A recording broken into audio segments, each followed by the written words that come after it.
ერთი წელი რაც თქო ჩამოყალიბდა კახეთის ფედერაცია წლების განმავლობაში ფუნქციოდ იყო კალათბურთი არ ტარდებოდა ჩემპიონატები და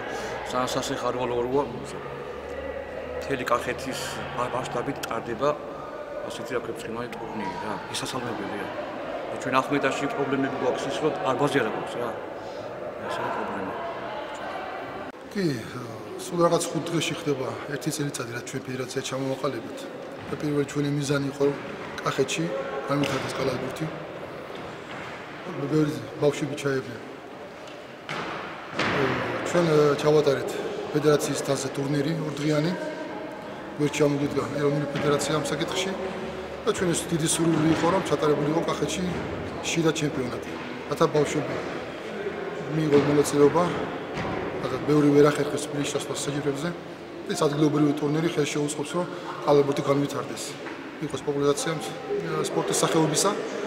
და უკვე დღეს ჩვენ 30 ნოემბერს დავიწყეთ შიდა ჩემპიონატი პირველი თამაში ჩატარდა ყვარელში დღეს თელავში ტარდება ორი თამაში ვატარებთ ორ ასაკობრივ ჯგუფში მინდოდა გოგოების ჩართვას მაგრამ ჯერჯერობით ვერ ხერხდება მეორეზე და აუცილებლად ჩართვა გოგოების ჯგუფსაც და მინდოდა კიდევ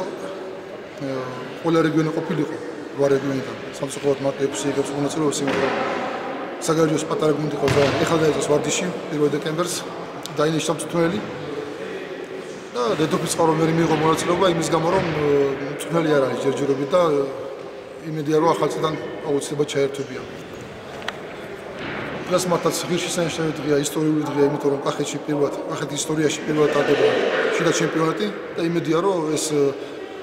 საფუძველს დაუდევს კალათბურთის განვითარებას და იმედია რომ რამოდენიმე წელიწადში კახეთიდან იქნება წარმომადგენელი ღირსეული საქართველოს დიდ კალათბურთში